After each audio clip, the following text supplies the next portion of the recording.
Thank you very much. It's been an honor to be here. This is a great forum.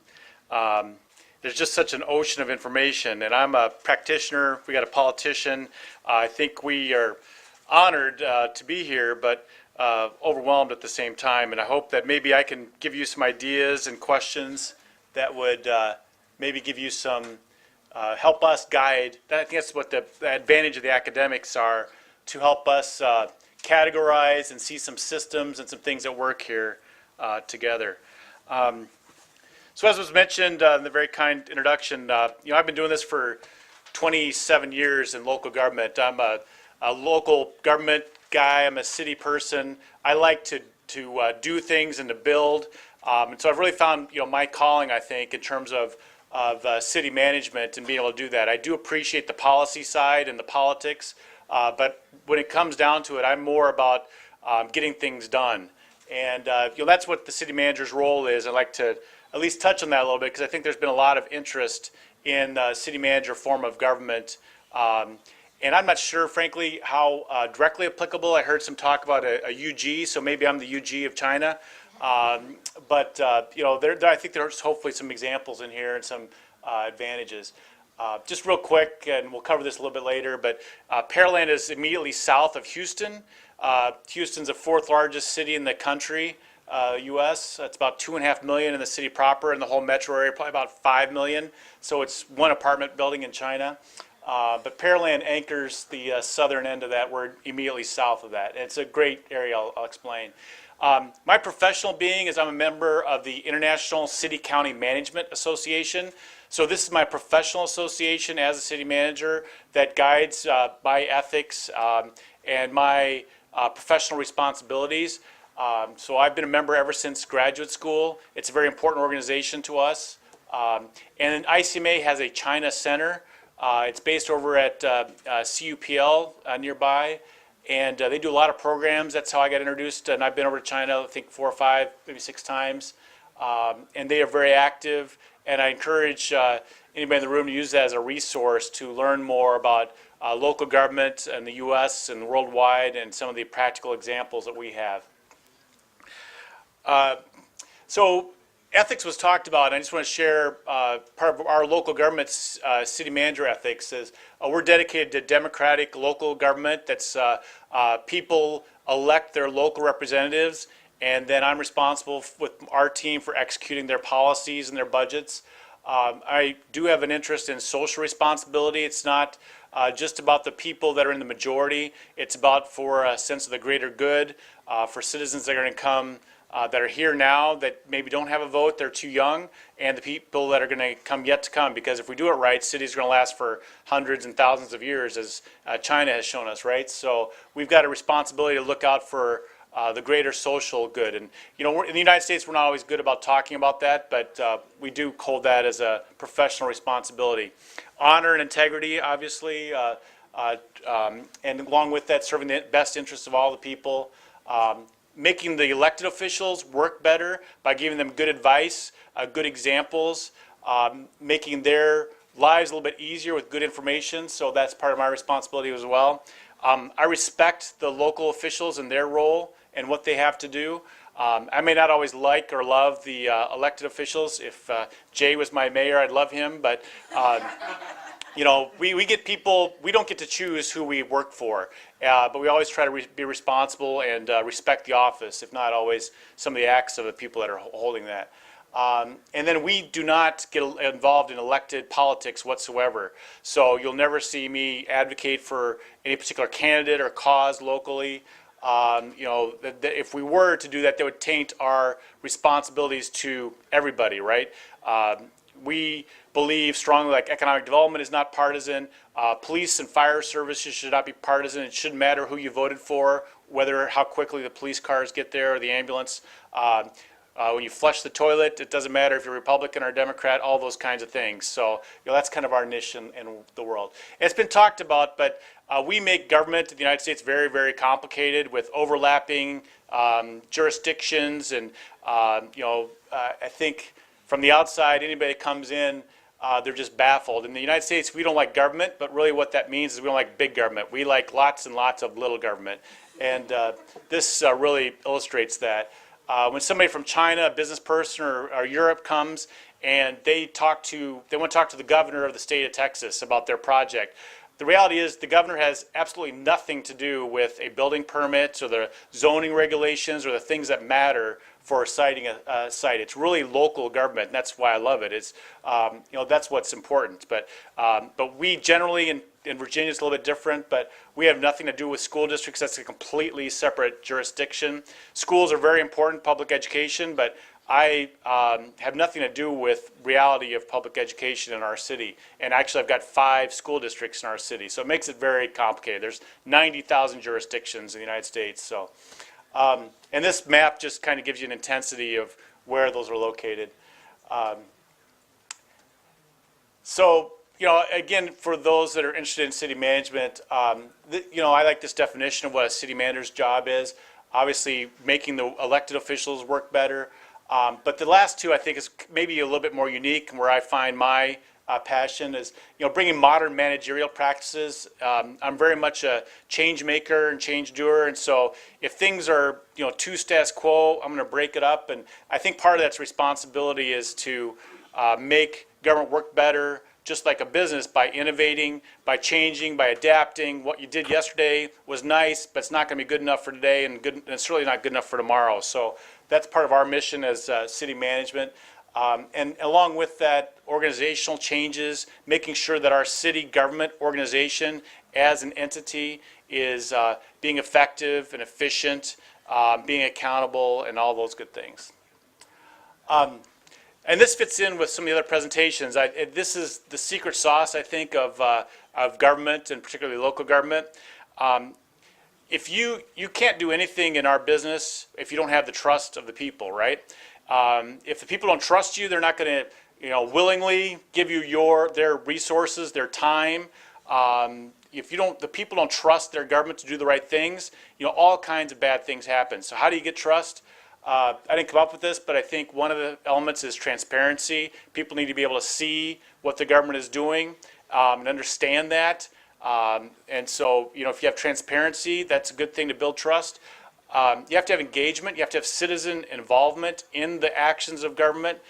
We have lots of boards and commissions, volunteers, people that give up their time to serve. Our mayor and council are basically volunteers. They could be doing lots of other more fun things than going to a city council meeting on Monday nights, but they choose to get engaged and volunteer their time to participate in their government. And across America, you see a lot of this engagement. So you've got to have that. The government has to perform. We have to deliver the goods. We have to respond when people need help. We have to build roads. We have to be responsible with their tax dollars. So you can't just talk, you've got to deliver. And then you've got to have accountability. If we mess up, I'm accountable for that and responsible for that. If it's that bad, I could be gone. But if it's wrong and I need to fix it, I'll do that. So there's got to be an accountability element. If you've got all 4 of those things, the people that came up with this said you're going to get trust of your people, which then lets you do other things. So I think it's really important, and maybe it's a simple way of looking at what we all collectively do in this room from across the world. So here's really where the paper was based. Going along with those themes of different jurisdictions and what have you, when you look at any large city in America, that is really only at best half the story. So if you go to Houston and you think about Houston, the city of Houston is 42% of the population.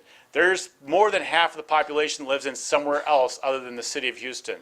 And my suburb of Pearland is one of those. And then you get the other distribution of those. I was also in Detroit, where the city of Detroit is only 20% of the metro population. Very, very small percentage. But people think of Detroit and, that's the city. Well, there's 80% of the population, at least, if you just use this simplistic term, that lives somewhere else that the city of Detroit has nothing to do with their day-to-day lives. And maybe, I was thinking about this and writing this up. It's a simple concept for us, but, maybe something we don't think about that often. And that relationship between the city and the core city, the major city and its suburbs, is very complex and very different in every situation. And I've been fortunate in my career to have direct experience in 3 of these core city areas and their suburbs. In Chicago, Illinois, and I worked in the city of Elgin, Illinois for 10 years. And then I went to Detroit metropolitan area, and I worked in Novi for 14 years. And now I'm in Houston Metro, and I've been there for going on 4 years. So, I've got, like a nice range of experience, I think, from these, and that's what I really wanted to talk about. So here's our core cities. Houston's the 4th largest. It's a big American city. It's grown a lot in recently. 2.3 million people in the city proper, and grown 10% in the last 7 years. Just under a third of the population was born somewhere else outside the United States. So that's a significant force for Houston and its metro. And I think it's one of the positives that makes it fun to be there. And about 46,000 US dollars median income. So pretty middle of the road. And then Chicago, that's the 3rd largest city proper in the US, 2.7 million, much slower growth, built out. It's an older city, and it's kind of holding its own population-wise. A 5th of their population was born somewhere else. I think that's a part of the American story that's fantastic and keeping us vibrant as we are. About the same median income. And then Detroit, which is a special case in America. We could do a whole nother forum on Detroit and the issues and what happened there. But their population right now is under 700,000 people. At one time, it was 2 million. So this city, American city, a great American city, went from 2 million people population to 700,000. So, and lots of reasons for that, disinvestment, what have you. But that's a major issue that affects not only Detroit proper, but the whole metropolitan area. And so just in the last 7 years, it's gone down 5%. And only 5% of their population is foreign born. So it kind of goes with what we heard from Joel Kotkin yesterday about immigrants are going to follow the same pattern as native borns in terms of where they live. In Detroit Metro, they're not picking Detroit proper, even though it's very inexpensive to live. There's a lot of other things that are going on that they're going to the suburbs. And then the median income there, and this is another big piece of the story, half of what it is in our other core cities. So then these are the examples of the cities where I worked, the suburbs. And I'm with Joel Kotkin. I like the suburbs and I love the cities. So, we can have both. It's not an either or proposition, I think. The Pearland where I'm at now, huge growth for America. We've grown 26% in 7 years. The city was 30,000 people in 2000, and now it's 120,000. So for American city, very, very large growth. And a high median income, 15% foreign born. And then Elgin, where I was at, older river town city, 112,000, slower growth, built out. A high Hispanic population, just over a quarter of the population foreign born, and smaller median income, more of a blue collar town. And then Novi outside of Detroit, modest, strong growth. A 5th of the population was born somewhere else, and a lot of that's Japanese with the automotive industry. People choose Novi to live, and that's one of the great things about that, and a high median income. So just want to try, hopefully this won't come across as too much of just a tour guide, but Detroit, I referenced a decline in the gross domestic product there, decreased population, and social unrest, lots of issues. And the Detroit continues to lag the rest of the metropolitan area, but it is going a bit of a resurgence. It's very localized. It's good that it's getting some credibility and some attention, but to be honest, it's going to take a lot longer to fully build out and recover. They were operating under a strong mayor situation politically, and they've had lots of political problems, corruption. The last mayor before this last one was arrested and now serving in jail. And there's generally a competitive and I'm afraid antagonistic bad relationship between the core city and its suburbs. And that also reflects its relationship with the state government and their policies. So it's just a bad, tough situation that the city is in, somewhat of their own devices, but not entirely. And it creates this bad environment. So Novi as a city has in many ways benefited from that with growth and investment and population. It has a strong retail base. It's got a good location, high quality of life, good schools, et cetera, white collar jobs. In Michigan, we have very few economic development tools. Property tax abatements were talked about. That's really the only game in town. The state of Michigan really crimps the local governments for how they operate and how they raise their revenue, maybe even more than in Virginia. But but the city sells its quality of life. It's still a very attractive place, and so they're able to do that. And in Chicago, probably many of you have been through there. It's just a fantastic city. I think world class still. It's holding its own in terms of a lot of changes, but their waterfront, obviously in the core downtown, is very vibrant, very attractive. But the city of Chicago is so big that I don't know that it really necessarily thinks much about its suburbs. When I was there was very little, if any, action between the city of Chicago and its suburbs. So it was sort of that, maybe third cousin twice removed relationship. You knew Chicago was there and Elgin was doing its thing. And then Elgin was an old river town and developed before Chicago was as big as it was. It was its own core city. It has its own downtown. It's got very nice historic districts, large Hispanic population. It's connected to Chicago today by rail and metro lines.